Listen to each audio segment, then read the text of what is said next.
स्वामी विवेकानंद जब उनके गुरु रामकृष्ण ने समाधि ले ली, वो उनके गुरु का संदेश पश्चिम तक पहुंचाना चाहते थे, तो वो जाकर ये करना चाहते थे। मगर वो शारदा देवी की इजाजत लेना चाहते थे, जो रामकृष्ण की पत्नी थी। वो बोली, नरेन, क्या तुम मुझे ये चाकू पकड़ा सकते हो?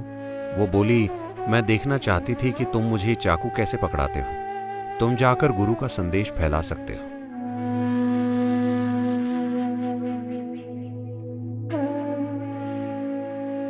आध्यात्मिक होने का मतलब हमेशा विनम्र होना भी समझा गया है, और दुर्भाग्यवश विनम्र होने को हमेशा कोमल या कमजोर होने के रूप में गलत समझा गया है।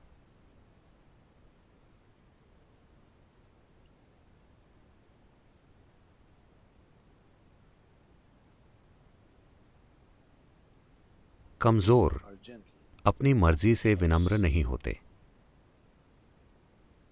क्योंकि वे एक मजबूत छाप छोड़ने में असमर्थ होते हैं, इसलिए वे विनम्र होते हैं।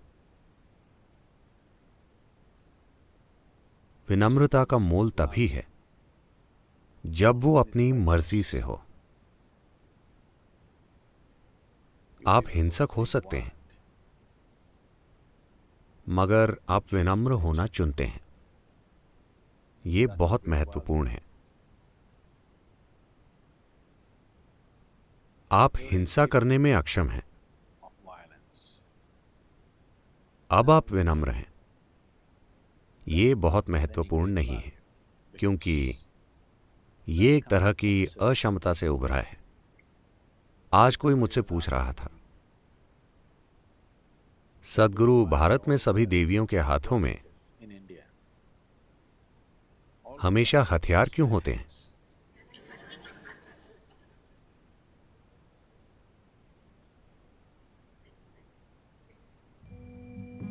क्योंकि हमारी भैरवी, हालांकि उनकी आंखें हैं, उनके हाथों में कोई हथियार नहीं है। 10 हाथ और कोई हथियार नहीं, क्योंकि वो हिंसा से ऊब चुकी हैं। आप देखेंगे कि भैंसा महिषासुर को जीता जा चुका है, तो जिससे क्रूरता से पेश आना था वो हो चुका है। पशु मारा जा चुका है। अब हथियारों की कोई जरूरत नहीं है, इसलिए सभी हाथ आजाद हैं। तो खुद को इस स्थिति तक लाने के लिए हिंसक नहीं, तीव्र रूप में,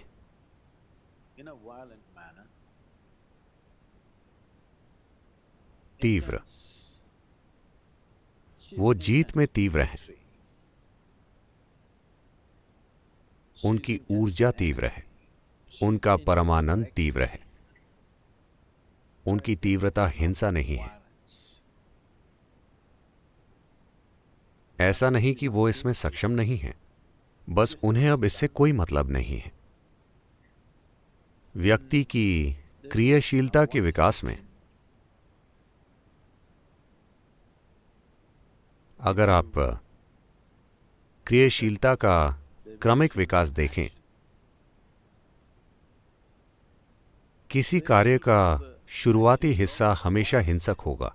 जब आप किसी चीज में माहिर हो जाते हैं, तो आप देखेंगे कि आपके कार्य की वो सख्ती खत्म हो जाएगी और वो अधिक से अधिक कोमल हो जाएगा, और उस कार्य में कोई हिंसा नहीं होगी। बल्कि तलवारबाज भी, जो महारथी है, सिर्फ कोई नया ही इस तरह आह करता है। महारथी बस एक वार करता है और हो गया। कार्य में कोई हिंसा नहीं है। तो कार्य के विकास में वो उसके आगे निकल गई हैं, अब भी तीव्र, मगर जीत में, ऊर्जा और परमानंद में, हिंसक रूप में नहीं। यहां उस तरह के कई प्रतीक हैं। अगर आप अपनी आंखें खोलकर देखें, जहां वो तीव्र है मगर हिंसक नहीं है। क्या हिंसा में कुछ गलत है? ये सही और गलत का सवाल नहीं है, ये बस जीवन को संचालित करने का एक असभ्य तरीका है। अगर आप कहते हैं कि हिंसा बुरी है, इसका मतलब है कि आप अपने एक हिस्से को खारिज कर देंगे और आप अभी उससे छुटकारा नहीं पा सकते, क्योंकि वो खत्म नहीं होगा। वो कई रूपों में बाहर आएगा। लोग जो सड़क पर शांतिपूर्ण होते हैं, घर पर हिंसक होते हैं। अगर वो शारीरिक हिंसा में सक्षम नहीं होते तो वो मौखिक हिंसा करते हैं। अपने विचारों और भावनाओं में हिंसक होते हैं, कई मायनों में। तो हिंसा को खारिज करना कोई हल नहीं है। हिंसा को एक अधिक प्रभावशाली कार्य में विकसित करना जरूरत हिंसा की नहीं है, जरूरत तीव्रता की है। हर इंसान के अंदर तीव्रता की वो जरूरत हमेशा होती है। अगर आप तीव्रता की उस जरूरत को नहीं सुधारते और उस तीव्रता का अनुभव बस ध्यान में बैठते हुए या भक्ति में या प्रेम में या बस शुद्ध कार्य में नहीं कर पाते, अगर आप परिष्कार नहीं करते और फिर भी तीव्रता रखते हैं, तो हिंसा कई अलग अलग रूपों में आपसे भड़केगी। आपके अंदर मारपीट करने का साहस भले ही ना हो, मगर वो कई रूपों में घटित होगा और जीवन बदसूरत हो जाएगा। वो आपके जीवन के हर क्षेत्र में घुस जाएगा। और जिस तरह से आप चीजों को लेते हैं और चीजों को रखते हैं, आप जान जाएंगे कि आप कोमल हैं या हिंसक। एक बहुत सुंदर घटना हुई, मैंने कई बार आपको बताया भी होगा। स्वामी विवेकानंद। आप सभी ने स्वामी विवेकानंद के बारे में सुना होगा। जब उनके गुरु रामकृष्ण ने समाधि ले ली, तो वो अपने गुरु का संदेश पश्चिम तक पहुंचाना चाहते थे। तो वो जाकर ये करना चाहते थे, मगर वो शारदा देवी की अनुमति लेना चाहते थे, जो रामकृष्ण की पत्नी थी। वो उनसे मिलने गए और वो रसोई में खाना पका रही थी। जब उन्होंने जाकर ये कहा, उनका पूरा ध्यान अपने काम में था, ऊपर देखे बिना उन्होंने उनकी बात सुनी। वो बोले, मैं पश्चिम की दुनिया में जाकर अपने गुरु का संदेश फैलाना चाहता हूं, क्या मैं जाऊं? तो जो काम वे कर रही थी, उससे नजर उठाए बिना वो बोली, नरेन, क्या तुम मुझे वो चाकू पकड़ा सकते हो? तो उन्होंने चाकू उठाकर दे दिया। वो एक खास तरह के व्यक्ति थे, इसलिए उन्होंने उसे एक खास तरीके से दिया। उस तरह से नहीं, उन्होंने एक खास तरीके से दिया। उन्होंने चाकू लेकर उसे एक तरफ रख दिया और बोली, तुम जा सकते हो। तब उन्होंने इस पर ध्यान दिया और बोले, आपने चाकू क्यों मांगा? आपको कोई सब्जी नहीं काटनी है, सब कुछ पहले ही बर्तन में है, पहले ही बर्तन में पक रहा है। आपने चाकू क्यों मांगा? चाकू की कोई जरूरत नहीं थी, आपने वो क्यों मांगा? वो बोली, मैं देखना चाहती थी कि तुम मुझे चाकू कैसे पकड़ाते हो। तुम जाकर गुरु का संदेश फैला सकते हो। तो यहीं पर कोमलता है।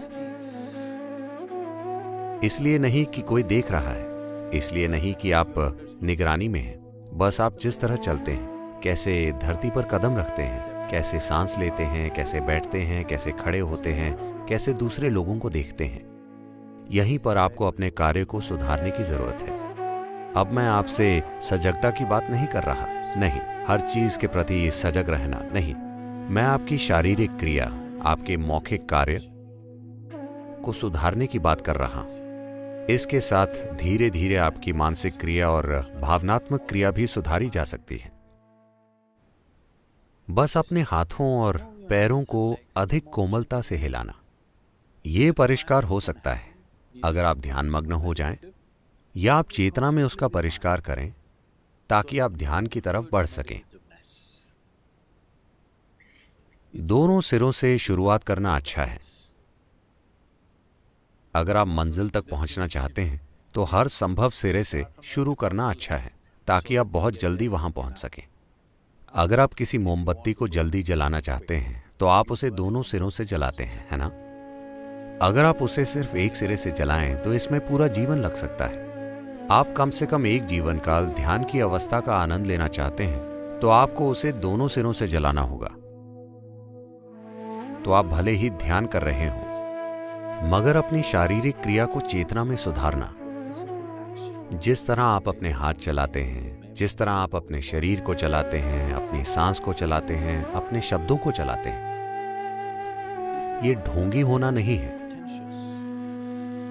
ये चेतन होना है।